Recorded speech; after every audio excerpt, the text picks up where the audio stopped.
Precise authority. Like my phone is finna reach the maximum, so I will have to make another port for this video. I don't know yet. Yeah, at 39, that'll be it. So, wow. Doggone it. Well, I can do that in another video.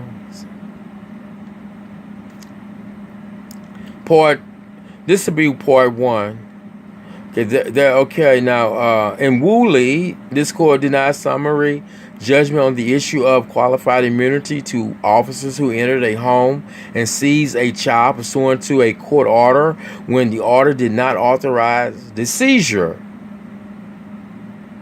There, we noted that there was no evidence of any danger to the child that would enable the state to act without a warrant.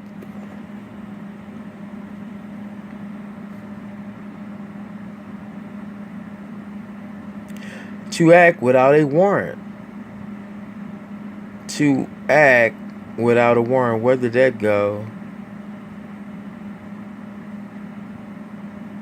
Okay, I see it.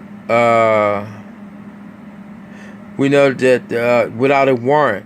That case, however, turned more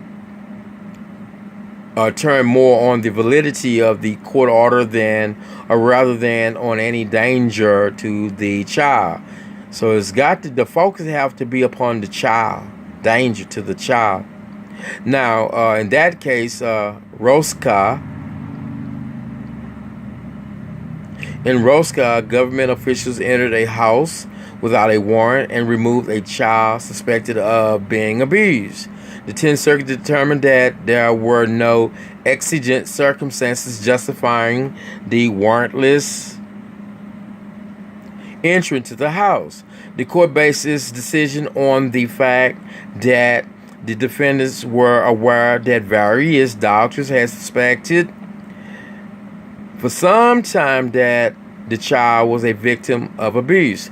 There was nothing particularly unusual about the child's condition at the time he was removed, and the child attending physician told the defendants it would be a mistake to remove the child.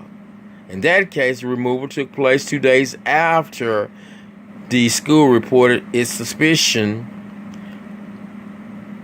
to Child Protective Services. Turning to the facts of this case, we agree with the Gates that there were no exigent circumstances present. Quote, look, watch this here. At the time of the defendant's initial entry into the Gates home that would have permitted the warrantless intrusion. First, Gary, the alleged abuser, was not at home, so there was no immediate danger to the children. Also, at the time, CPS was not aware of any allegations that Gary had abused any of his children besides Travis, other than his unusual discipline methods.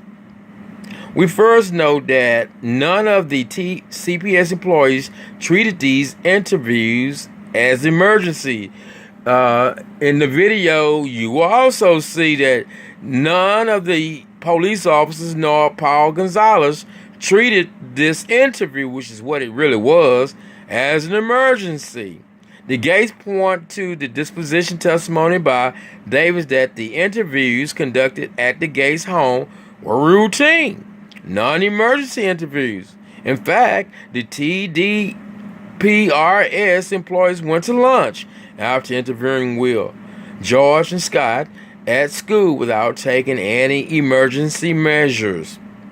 They were at my place of residence for nearly 5 hours and took no emergency motions until the last minute in the hours that they seized the child and left, claiming that was emergency. What was it?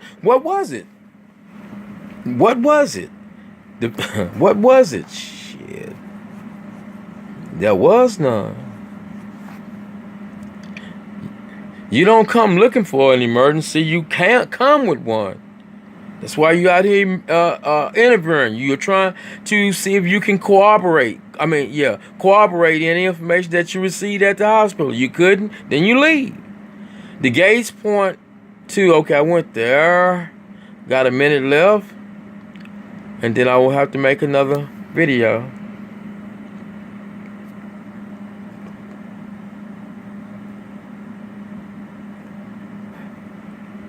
Okay, I think I have enough time to read this paragraph now. And Scott at school without taking any emergency measures. Carrillo looked like this. Let me go up a little closer. Carrillo, but two L's together pronounce a Y sound for Spanish. Carrillo also testified that he did not witness any exigent circumstances or individual defendants' situations at the Gates home. So we'll let it run on out. So for the one who is viewing this, it'll cut off in a few seconds. We'll pick it back up.